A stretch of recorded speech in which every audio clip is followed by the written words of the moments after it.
Well, welcome to another edition of Rimshots with Sean right here on Eastlink TV. Another history-making one here because this is the first time in close to 30 years I've talked to this young lady who also happens to be my cousin, who's also all the way out in California, who's doing some neat things. Miss Odessa Gunn, how are you? I'm great, thank you. I'm so excited and honored to be here. Well, it's funny because, like I say, I think the last time I saw you was my grandmother's funeral. That was 1991. So it's like real close to that family. But Odessa's grandfather and my grandmother were brother and sister, and that's the connection. I think that's second cousins or something. Um, so after, I don't know, a long time, I've been seeing some of the stuff that you've been up to. We're going to jump right in here. Why don't you tell my viewers what you have on the go? Because I think what you're doing is very amazing. And, there's a component of it that, keeps you on the go all the time. But let's let her go here. What is it you're up to out there?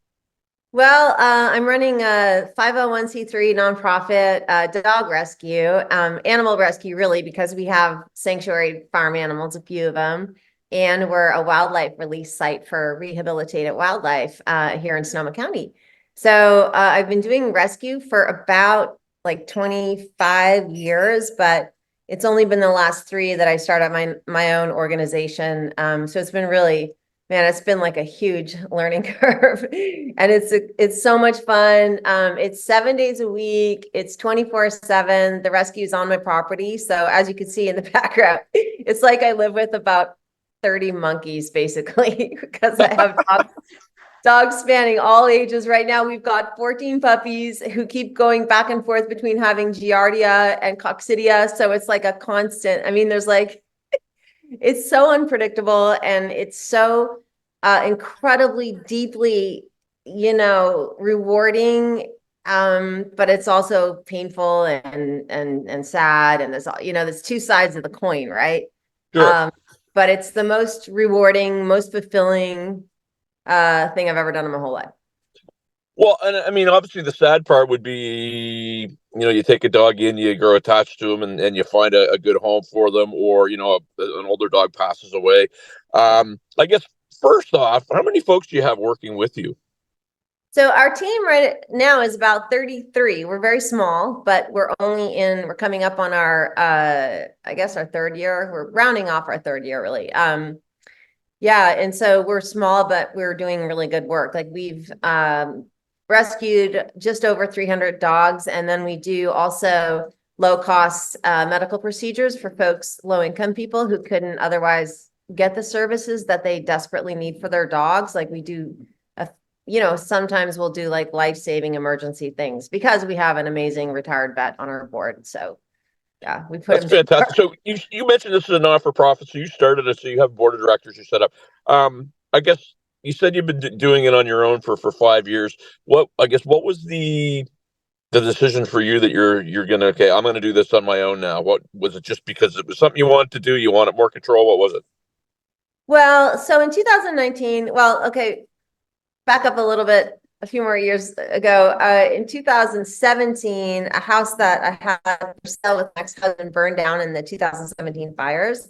And I was living elsewhere at the time, but I lost a lot of, things because the house actually was in escrow and it burned, but we had really good insurance. And so I had enough money to buy this like cool house on 7 acres, and I just felt as though it's hard to like win out of such great horrific loss. Like so many lives were, I think 42 lives were lost in those fires, and like countless animals, and the destruction is just devastating and horrible. But I received this gift because we were super well insured, and I was able to buy a home on like more land than I was living on. I was living on 3 acres, and I swore to pay it forward. So I was like, okay, I'm going to do something very, very, very special with this property.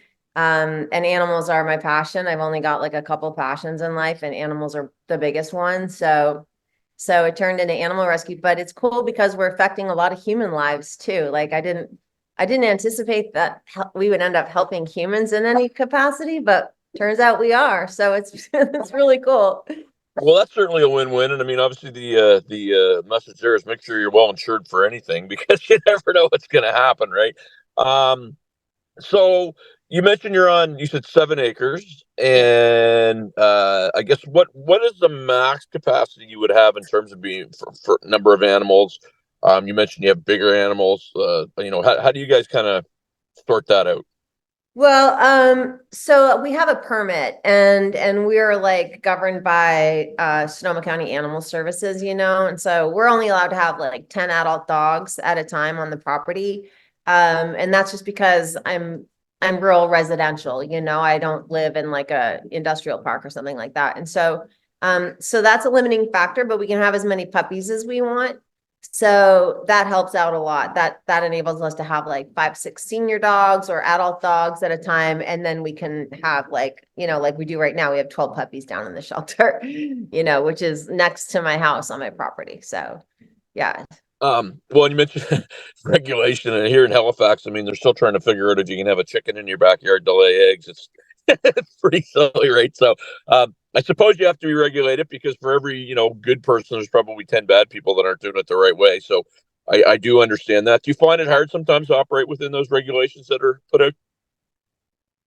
Yes and no. I mean, in one regard, it's really hard. Like I say no probably 30 times a day to dogs because well, because of our permit for starters, but also, I'm just like one person. I have volunteers that come, every afternoon to help, but the lion's share of the work falls on me, and that's okay. But as it is now, I work I'm getting up at 4:30 in the morning now because I'm writing a book about dog rescue. I'm Nice. drawing a book about dog rescue. And then I get to work, and then by the time 8:30, 9 o'clock falls around, I just like collapse in bed, completely fatigued. So in a way, the number restriction helps me a little bit, and it'll make me last longer because everybody burns out in animal rescue. Everybody does. It's just a matter of how long it takes. For some people, it's 2 years, for 30 years, whatever. We all have a expiration date, so it will push Fair mine enough. farther. Right on. We're gonna take a little break because just like any TV show, we got to pay some bills. But we're gonna be right back on Eastlink TV with Rimshots with Sean after this. Welcome back here on Eastlink Community TV. Actually, we're just after the Friday night hockey, which is always exciting. I'm here with my cousin Odessa Gunn, who's out in California, and so she's got this animal rescue that has been going great. I've been following it now for a couple months.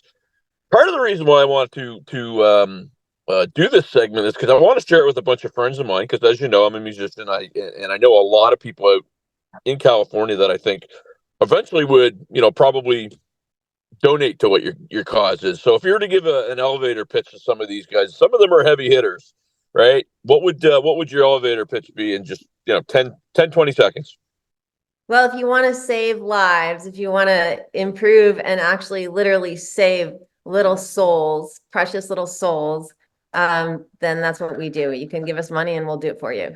But no better pitch than that. And actually, there's a video. If you go on Odessa's Facebook, you did a video a couple weeks ago that was hilarious. That you had, I don't know, but you had upwards of 30 dogs that you just kept putting in there. It was very creative. So I think people will get the point.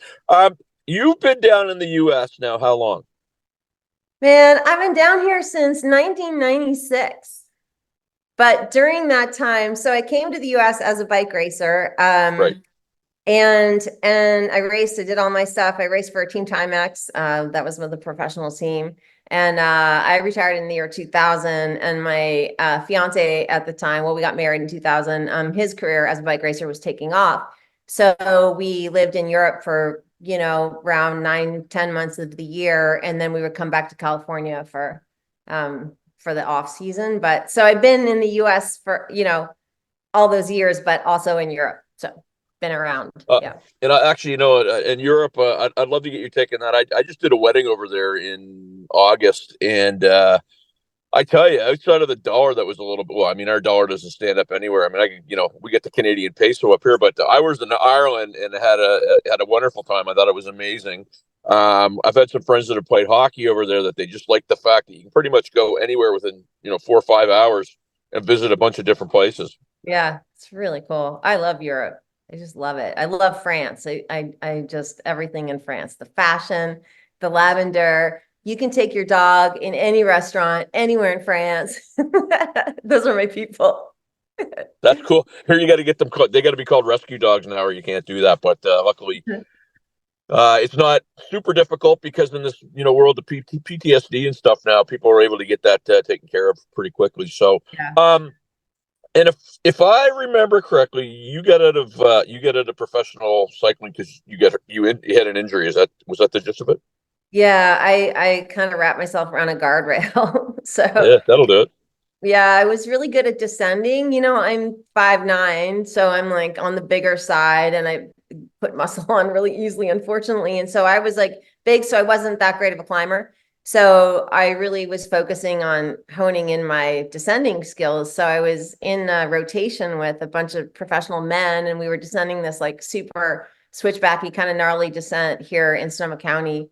And my brakes didn't work because I'd raced on the East Coast a week earlier, and the race organizers packed my bike for me because I won the race. So I was on the podium, and they were kind enough to pack my bike, but they loosened these toggle things on the brakes, and as a racer, we never touched the toggles, so I didn't know. Anyway, I had no brakes. I hit the guardrail, hit a tree, and I hurt my back pretty badly. So that was the end of that. That'll do it. But and how long did you do that? Because I mean, obviously you get into stuff because it's a passion. You were good at it. You probably enjoyed it, and a lot of training and what have you. But I mean, how long did you do it?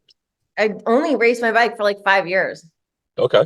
But I've been riding my bike ever since. Like I really, really love like a couple things in life, and it's, bikes, working out, training, hiking, anything athletic, and animals. So I've Fantastic. been really lucky to do both. So, you had said something to me when we were kind of texting back and forth, where you said part of your story would relate to people in sports, possibly people in music, and I didn't ask you what that was, but I thought, hey, if I'm not putting you on the spot, what would that be? Because obviously, I haven't seen you in a long time, but I mean, I remember going up to Sydney when I was playing and spent a little bit of time with you and your brother and different sorts of things. But I do know you've done other things. So, what would some of that be? Well, it could be the fact that I'm obsessed with Taylor Swift. It was either that, unlikely, or the fact that I have a ukulele now and I don't know how to Okay. play it yet, but I'm gonna learn. Or I think it's the fact that like I had this like, I always say this Forrest Gump existence there for a little minute, because when my ex-husband was racing, he was teammates with Lance Armstrong. And so I traveled around for a couple of years with Sheryl Crow. And it was weird because we actually went to Ireland. She was doing like the summer festival circuit, and I was like backstage at these festivals with her. And like Chris Christopherson would walk in, we met Bono, we hung out with Bono, and what's the other guy in the U2, the other really famous The other guy, guy, the Edge, the guitar player. the good looking one, yeah, him, and just all of these like Perry Farrell from Jane's Addiction, the Chili Pepper people, like, and I don't know any of these people, so I would just be talking to them like, I mean, I just didn't. It was really kind of fascinating to get that kind of view on the music business and the industry. And I didn't realize it. And I don't know why I was so naive about this, but I didn't know how incredibly competitive it is. But It's it's worth very it. competitive. Yeah. One of the things. So I've got this group and this podcast, and I've got thousands of people on that follow it, and one of the common things that I get a lot of the times is I've gone out and supported my friends, or I bought a CD, or I've done, and then somebody goes and puts something out and they don't get the same support, and it's a really weird thing because we always used to joke around back in the day. You could tell the musicians because they're the ones in the back of the room not buying beer, folding their arms, saying, "I can do that, I can do that, I can do that." And it still really hasn't changed since I started back in a long time ago. So it's it's unfortunate. But the other thing that I think you'll probably notice is, or you did notice, they're just people. I mean, yeah, they have people doing stuff for them, but they're just people, right? They're just people, but you know what I love about musicians, the successful ones, especially because like you have to be unrealistically optimistic, right? You Oh have to, yes, first of all, you have to be born talented. Then you have to have the opportunity somewhere along the way to discover that talent, right? And then some kind of support from somebody to do something, like it all takes money, and then you have to have the ambition and the drive and the stick to itiveness and all of that stuff. It's a lot, and it's a perfect kind of storm to become a really successful musician, and I just love artists of any kind. I love art. I love it so much. That's the other thing I love is art. But musicians take Well, that. I think you would agree because I mean, if you're becoming a professional cyclist, there's a lot of time that you have to spend where hey, your friends are going to do something fun and you got to practice, and that's one of the things that musicians, if you want to get good, you don't get to go to the house party because you got to go practice or whatever. Yeah. And a lot of people don't understand to get good at something. Sometimes there's a lot of lonely times where people are doing some fun stuff and you're by yourself, right? Yeah, I think to get good at anything, there's a lot of lonely time. I'm sorry about the alarm. The dogs are on the furniture. Hang on. Guys. It's all good. That's the thing is like, if you're lucky though, if you're like me, if you're a total weirdo like me, it's all you want to do. Like I've been like a nerd since I've never wanted to go to parties. I've never really wanted to drink and any of that stuff. So for me, bike racing was like super fun because I was out there in the day with other people that love being outside and same as dog rescue. Like this is all I want to do. I'm married to my work because it makes me so happy and it changes lives for the better. That's awesome. So you know what? We're gonna do one more break, pay some bills, and Okay. then we're it's hard to believe as time goes fast, but we'll be back right after this. Well, welcome back to Rimshots with Sean right here in Eastlink Community TV. I'm here with Odessa Gunn from Sydney. Who did you go to academy? Yes, I went to Holy Angels and then I quit Holy Angels and went to the academy. Yeah. And then St. Effects grad, which I And always then the joke around with my friends. School of Hard Pardon? Knocks. Then I went to the School of Hard Knocks. Well, that's the best school because you know what? I always tell people that you haven't quite lived to, you're out in the road playing in a band and club owner's not going to pay and you're going to threaten to pull the doors off with chains, right? So School of Hard Knocks is sometimes the best school. So back to your dog rescue. So obviously, you got to feed these guys. You mentioned you had a vet on staff. The fundraising component for what you do has to be incredibly important. It's so important, we can't save them without money, and we really stretch the dollar as far as we can, and we have a lot of support from our community locally. So we've been very fortunate, like incredibly fortunate so far. We have one big grant writer, grant person who gives us we get a big grant Yeah. a year.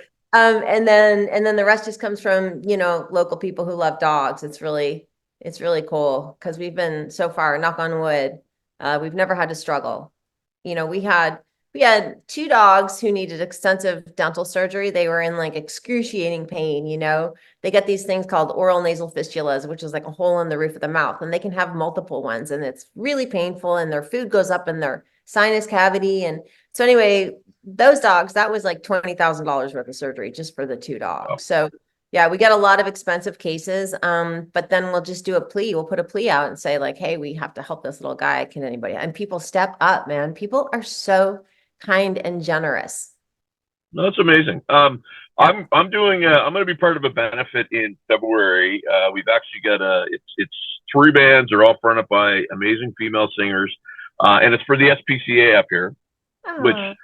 what they're figuring is after Christmas, there's going to be a lot of people that they just can't afford to keep their animals. I'm sure you might be bracing for that, or has that already started to happen?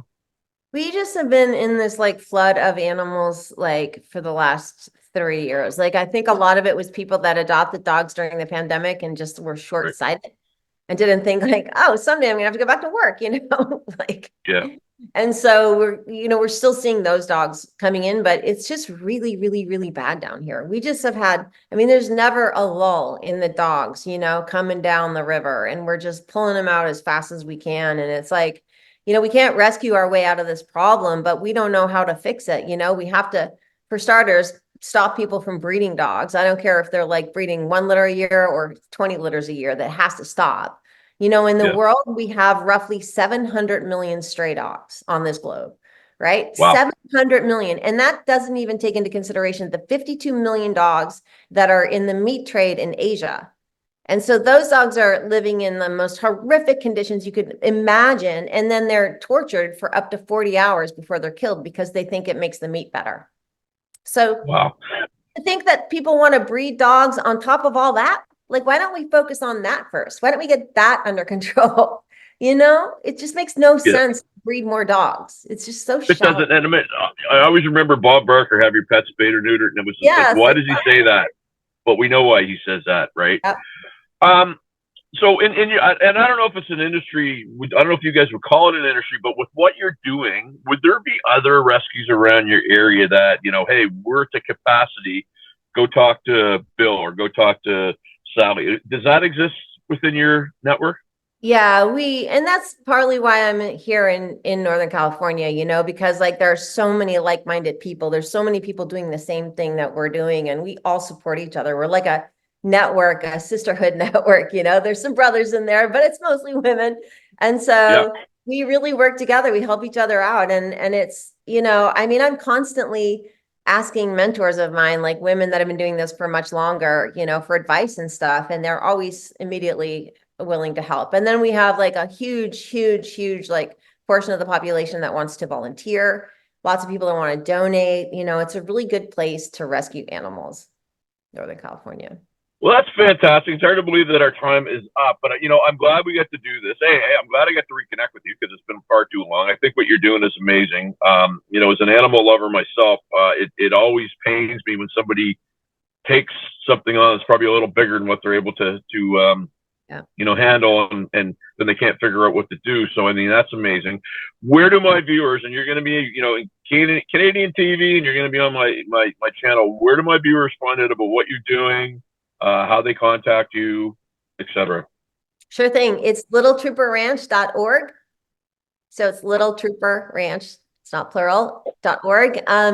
And then you can contact me through the email on the website comes straight to me. The phone number comes straight to me. Yep, easy to contact me. And if you want to come visit, Sean, you should come stay with me.